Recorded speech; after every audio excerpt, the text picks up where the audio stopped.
Hey there, thanks so much for joining us today. I really appreciate it. My name is Ann Perry, and I am from the Master Number 11 membership portal.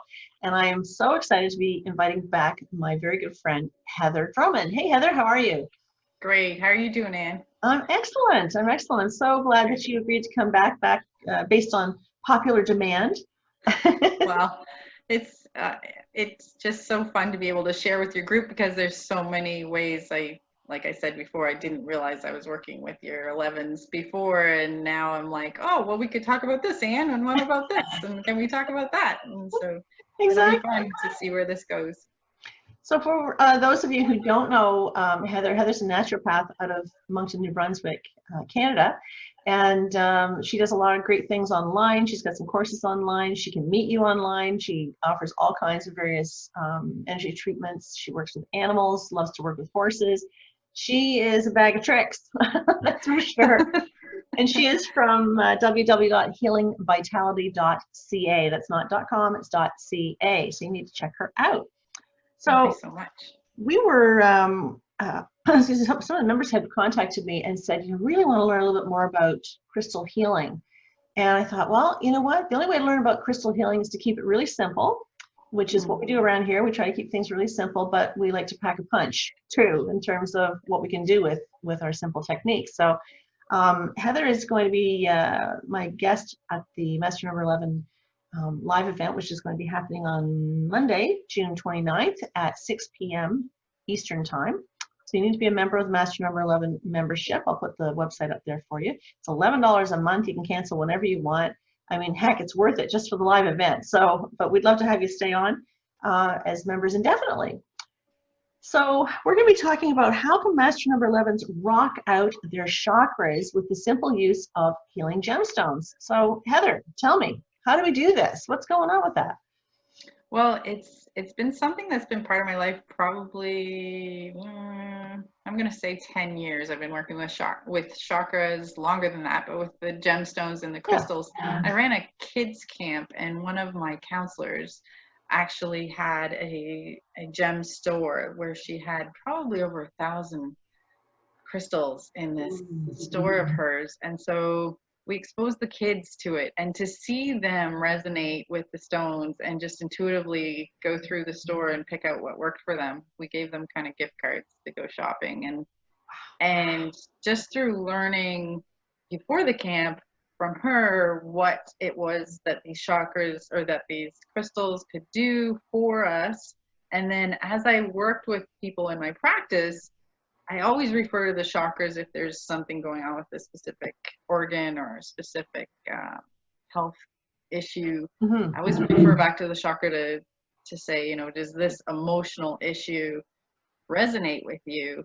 And to be able to pair that up with something as simple as a crystal to help support the person physically and energetically and emotionally, it's just one of those things like the Bach flower remedies, just another tool in the toolkit that can really easily support somebody with not a lot of effort from the person's perspective. So Perfect. it's when it's simple, like you say, it's like, how can you not embrace this when I it's like something simple. so simple to do?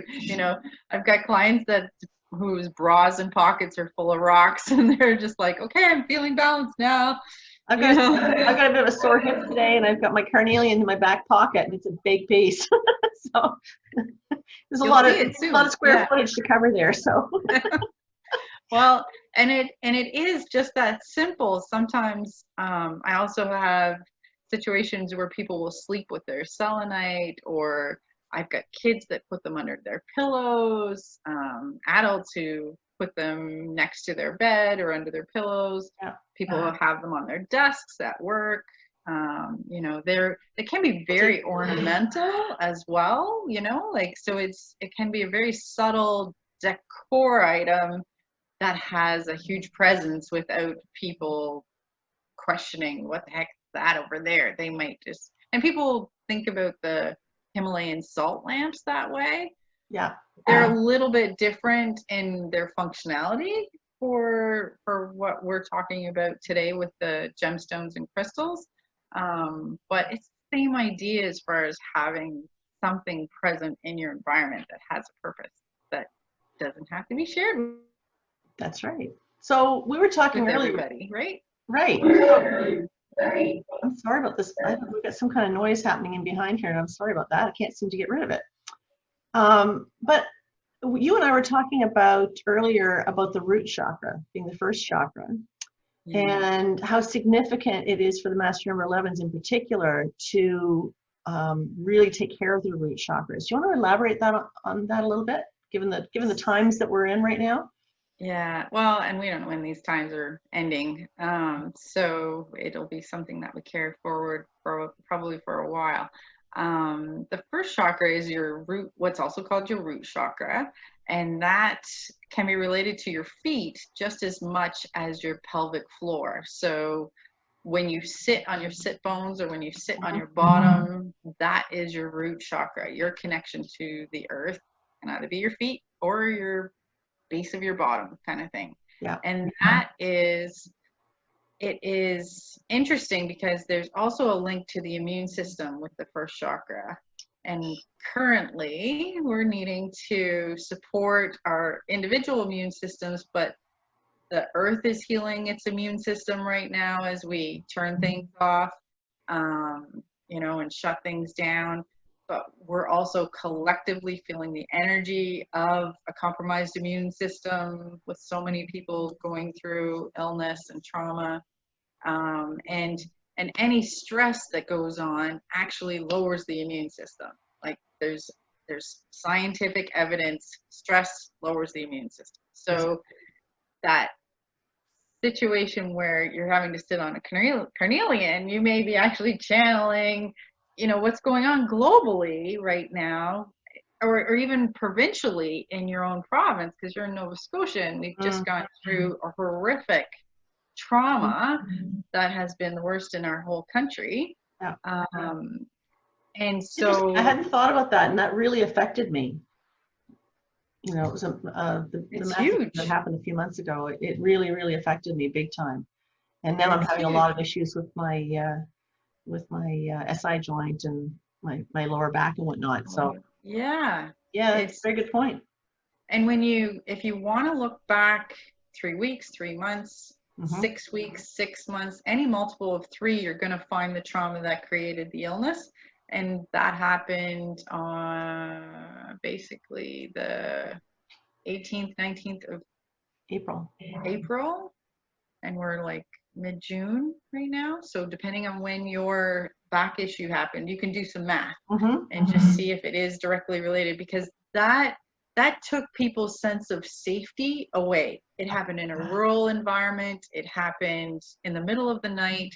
There was how it was done was premeditated and horrific, and random in some cases as well. So it takes away your societal trust, but it also takes away, and I mean, our country tends to be safe and, you know, don't lock your doors in rural communities and blah, blah, blah.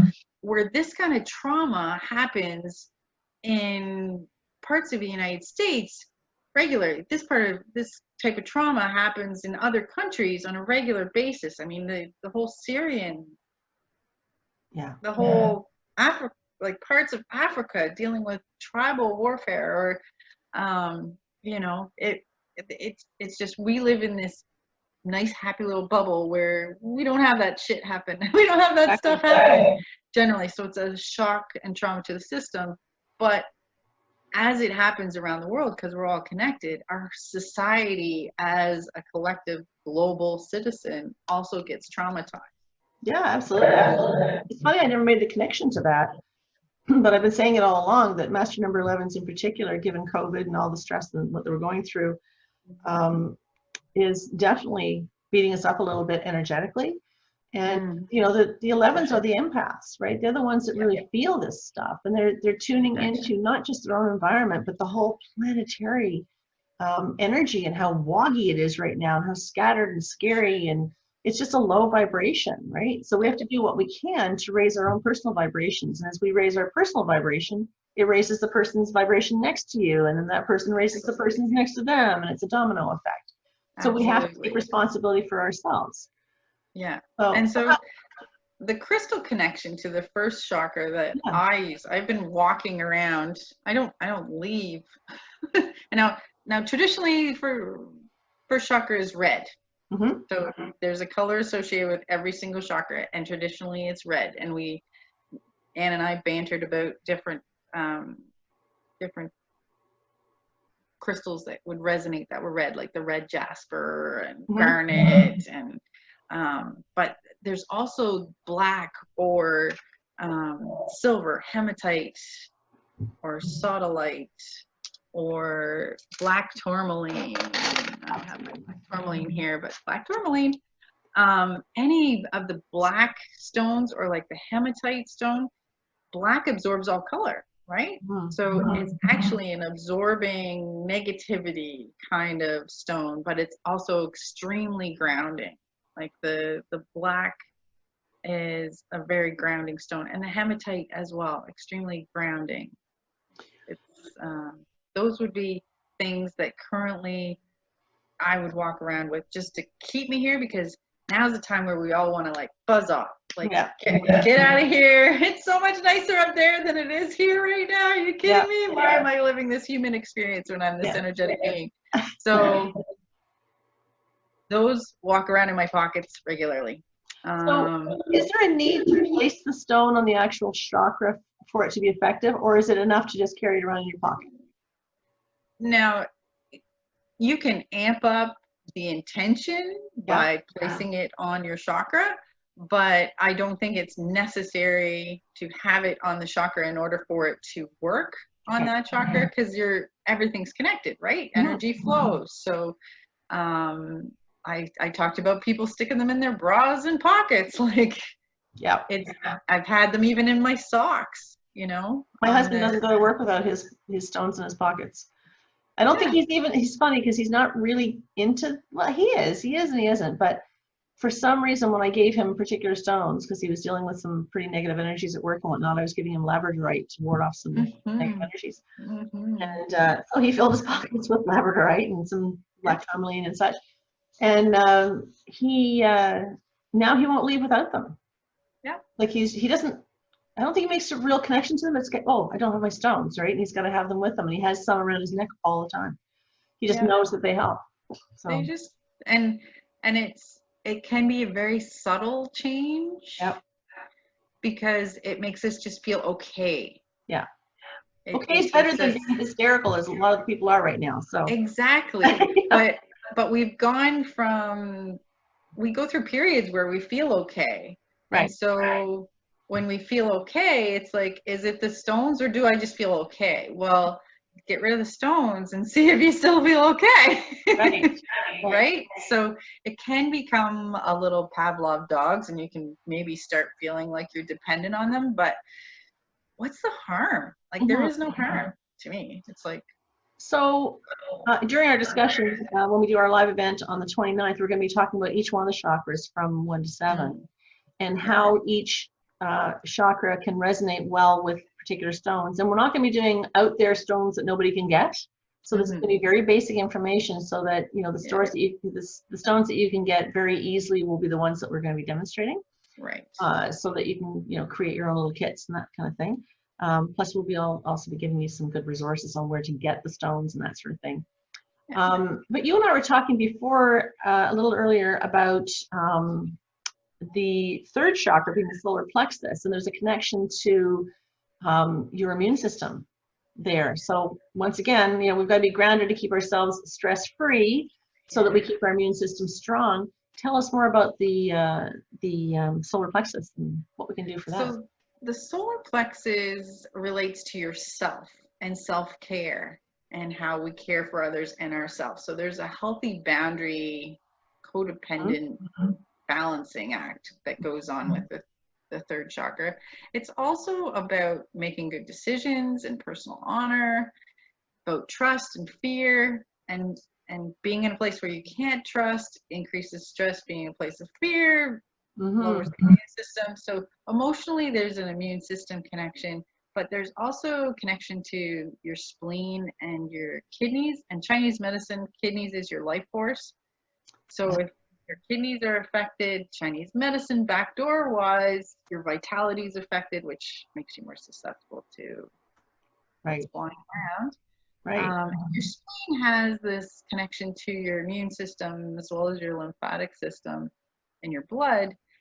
And when your spleen is lowered, then again, we get into this place where we're more susceptible immune system wise. And interestingly enough, the large intestine is getting more and more and more press, you could say, about being part of our immune system because of the microbiome and our gut bacteria, which has a dotted line to our mental health and also has a dotted line to our ability to fight off pathogens or parasites or just regular immune system. So people will take probiotics to boost their immune system. They'll take an antibiotic, and if they're aware of the benefits of probiotics, they'll follow it up with a probiotic to rebalance their microbiome. So the third chakra actually is another avenue where we can support our immune system and support ourselves and do that balancing act of, I'm caring for others, but I need to care for myself as much so I can care for others. And so there's this dynamic, right, that goes along with it. And my favorite stone for the third chakra is the citrine, which the third chakra color is yellow, and citrine can come polished. Let's see, happy little polished, or it can be rough like ants. And it's actually I think it's officially called firing a stone or heating a stone. It's actually amethyst by nature, and they heat it and it becomes citrine. So amethyst is purple. This is amethyst. So it's like a 7. Oh, Nova Scotia. Yeah. So amethyst generally is purple. And that's a 7th chakra, connect you, right? Or intuition, 6th chakra, because purples. So I'm always wearing these earrings. Yeah, right? So that's another way to put these crystals in your life, is in your jewelry. Oh, yeah. Yeah, it's all about the bling, baby. So what about, we're Master Number 11, some of the unique traits about the 11s is that they're so empathic, right? So they are the natural empaths. And so they do have a tendency to tap into people's stuff, okay? And energetically, I feel that it's possible to tap into people's illnesses as well, right? Sure. So would that relate to the solar plexus? Would that be something where ourselves? I'm sorry? If we're not full of ourselves, we leave space for others. Yeah. Very good point. Very good. Working on that solar plexus and doing the self-care, being aware that self-esteem, which is a third chakra thing, self-respect, which is a third chakra thing, self-confidence, which is a third chakra thing, all of those play in to balancing your relationship with the other people. Setting boundaries. Right? Yeah. And setting boundaries so that, you're not always being that people pleaser, which is notoriously an issue for the 11s. Right. And so it's reorienting yourself either through inner child work or through, working through your adult codependent stuff, or just putting more Queenie in your life, I call it, where, the world does need to rotate around me a little bit more, or like I'm an Aries, I got that. that menopausal shift where you don't have to look after everybody. Go get your own sandwich. Like, exactly.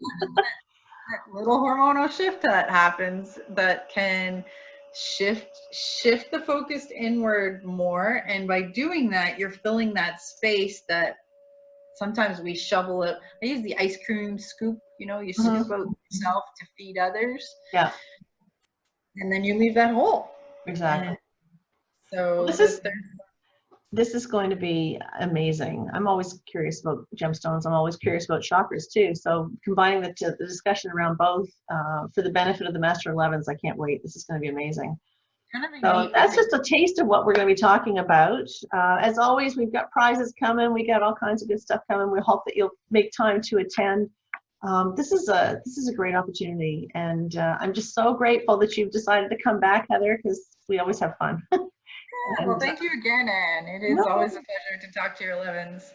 No worries. How can people get in touch with you, Heather? Generally through my website, which is Okay. healingvitality.ca. Okay. I also have a presence on Pinterest and through Healing Vitality, and they can talk to me as well or find me through Healing Vitality on Facebook. Those are I'm also on LinkedIn a little bit, but Facebook is another avenue that they can track me down and find some information. And what about that amazing podcast you have? Oh, yes. It's like a joy to do that podcast. It's about inspiring people to listen to their intuition, and it's called Seers to See, Beers to Be, Knowers and Doers. So the actual podcast is Seers, Beers, Knowers and Doers. Okay. But people usually think I'm talking about a retail store called Sears. So that's why I have to. Yeah. Seers, beers, not beers, like not to drink a beer. See what kind of fun we have, guys? Yeah, you need to check it out. I was out on my walk this morning and I was listening to one of your podcasts, and it's just so inspiring. It's so good. It's well orchestrated and it's so worth tuning into. So I'm really encouraging people to step on over there and sign up for that. Get notifications to when you have new ones. Yeah, that's awesome. All right, Heather. Well, we'll look forward to seeing you on the 29th of June, 6 p.m. Eastern Time, and we're hoping everybody's going to join us at www.masternumber11.com. Thanks so much, guys. Hoping you're having a great day. Take care, and bye for now. Bye.